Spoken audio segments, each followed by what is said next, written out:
Hello, Emmanuel Shachaf. Hello, hello. What would be the headline of this April report? Stuck on all fronts. Stuck. Absolutely. Let's Yes. talk about the big front, Iran. We're stuck on the Iranian front. We are dependent on the United States. We don't have any input other than giving our red lines. When you're saying we, you mean? We, the government of Israel, because it's only the government of Israel which is at this time involved, and the government of Israel has put us into a situation where we are completely dependent on the United States, and it doesn't look good. On one hand. On the other hand, you would say, as a former specialist in the Israeli Mossad and in the Israeli Force, that there are huge achievements during the war. Yes, all the achievements are tactical in nature. They're fantastic, and they're probably even some of them may be long-lasting. But in terms of strategy, we haven't achieved anything. What do you think is the biggest mistake of Trump and Netanyahu? The biggest mistake is to go for a fight in the first place. Why? Because there is no clear end.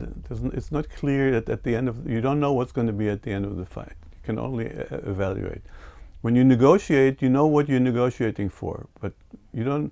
When you're fighting, you say, "I want to defeat the enemy." What does it mean? After how many bomb attacks can you say you defeated the enemy? What does the enemy have to do in order that you can claim that he's defeated? You can see now that we're bombing and bombing and bombing, or we bombed and bombed and bombed, and what happened? What is going to be happening in the Hormuz? It's going to be contested, and as long as it's contested, it's going to be closed to this or that extent, and it's going to drive up the oil prices. So from a situation before the war where the Straits of Hormuz were open for everybody and nobody, doubted that, it's going to be a question of whether the insurance companies will accept the status quo or not. Do you think that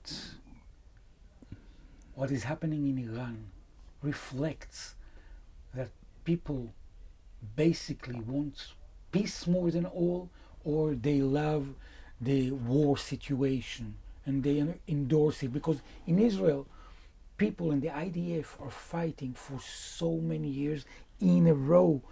No war ends, just reopens again. Yeah, well, people in Israel want quiet, okay? And for some reason, we've been trained to believe that the only way we can get quiet is by defeating the enemy in battle.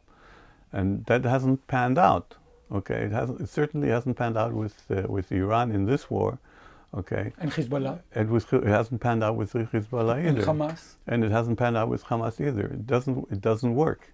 We consistently refuse to go into negotiations and to use that path in my view, mistaken belief that there's nothing to gain from there. Okay, we think that we can defeat the enemy decisively in battle, and we can't. Okay, and until we come to that conclusion that we cannot defeat our enemies in battle decisively, and we have to negotiate until we don't come to that decision, we're going to be stuck on all fronts.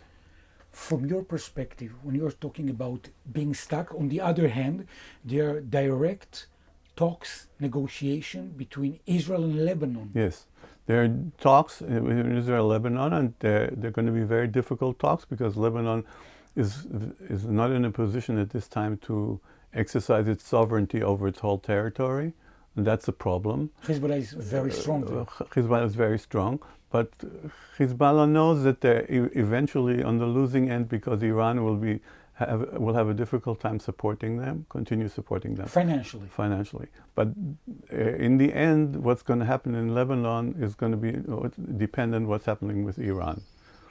And we have to make sure that in the negotiations of the United States with Iran, they make sure that Hezbollah is limited in Lebanon.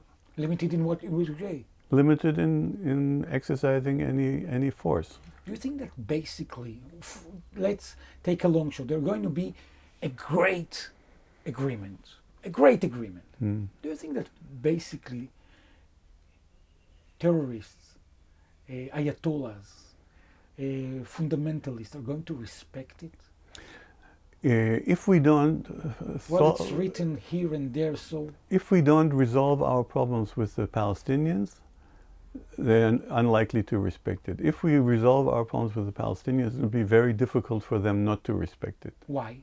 Because when we have the support of the population, and including the Palestinian population, for what we do, it's going to be very difficult for them to act against that. So, By the way, you're talking about the Palestinians. I think that no one in the media is talking about the oh, elephant in the absolutely, room. nobody's talking about it, and that's one of the problems. All the focus is on our other wars, which is actually probably part of the reason that this government started all these wars to this or that extent, because it doesn't want to deal with the Palestinians. Okay, and it keeps thinking that by dealing with force, it's going to resolve anything. It's not. So, what is going to be the end game? The end game? Yes. I think this government will leave the stage of history before the end. There will be an end game. I think with Iran there will be some kind of treaty, which will look suspiciously close to what Obama was negotiating in 2015. Okay, and the government's going to have a very hard time trying to convince everybody that it's a huge difference from the JCPOA. That's going to be the situation with Iran. With Hezbollah, there's going to be some kind of ceasefire, which is going to be on the outskirts of whatever we can agree with Lebanon. With Gaza, it's open what's going to happen. To what extent America will continue to be engaged. Because if they were not engaged and they're going to leave us, we're going to have to negotiate eventually with the Palestinians, or else we're going to have another October 7th event. Do you think it might happen again? It might happen again. Yeah. If we don't realize that we have to engage with the Palestinians, really engage with them, with the Palestinian Authority, and also with Hamas, and we have to engage with them in negotiations. There's going to be the Palestinians won't be able to suffer the occupation the way we're exercising it for much longer. And in-house, when you're talking and seeing what is happening, for instance, in the Supreme Court, during these hours that we are conducting this interview, you are saying to yourself, Ben-Gvir, the police, the jurisdiction system in Israel, how would it end? I don't know how it'll end, but it's not going in a good path. It's clearly breaking down. Democracy is breaking down in Israel. You can see that. You can see that the government has no interest in maintaining democracy the way it has been practiced before. The judicial system is weak, is relatively weak. Even if it'll exercise strong measure, it's not sure that the government will comply. And the Israeli police is going to become a political regime? It is already. The police already is clearly politicized. And officially? It doesn't need it. It's just in practice. It's clear that in practice. So in the end, it comes back to the public. At what stage does the public say enough? Okay, and right now, I don't think that's in the cards.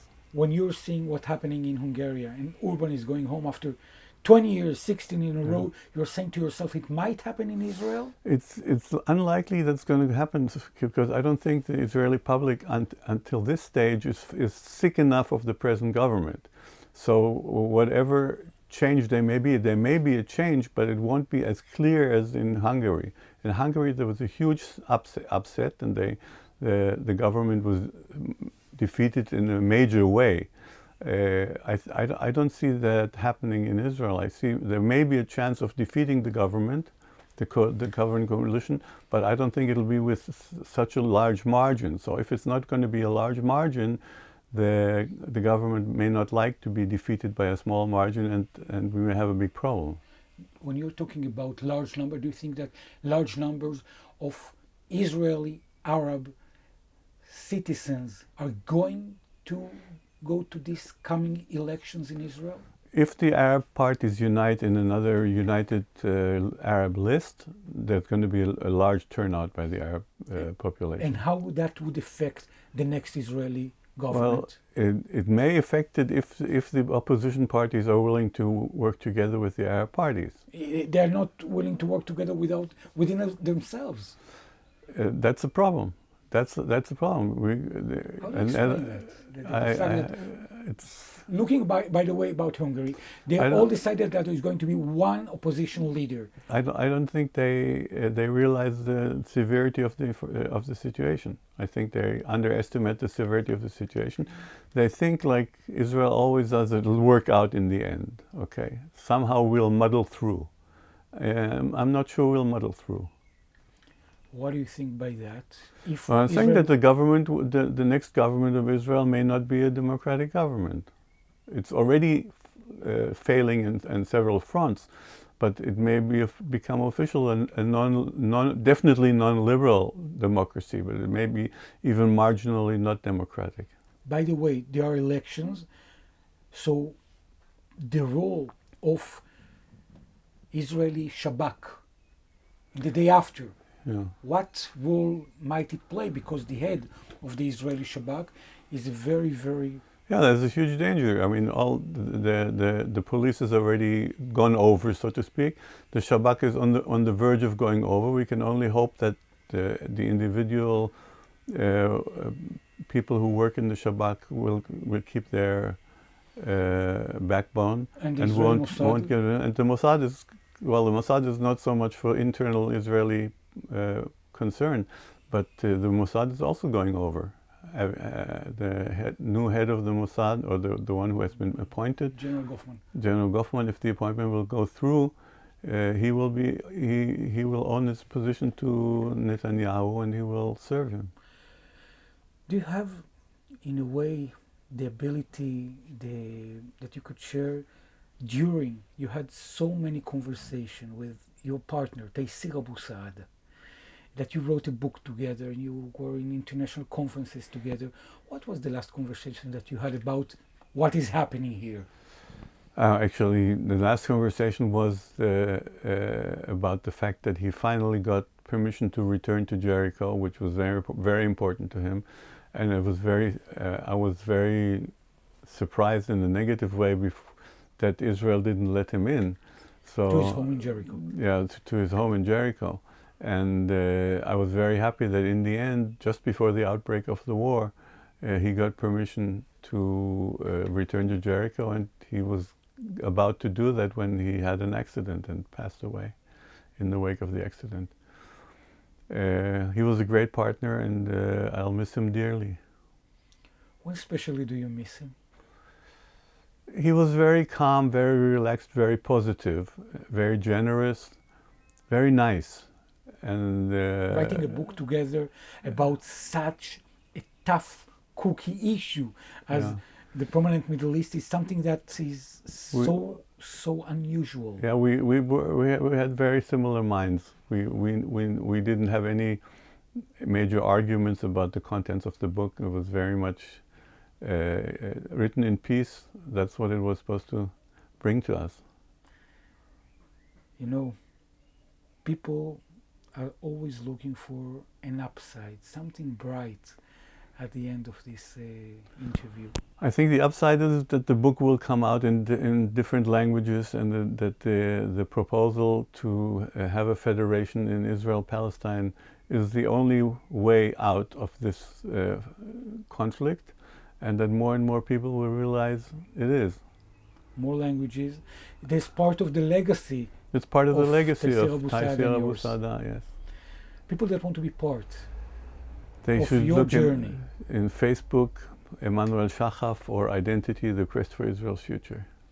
Emmanuel Shachaf, April 2026. Thank you so much. Thank you.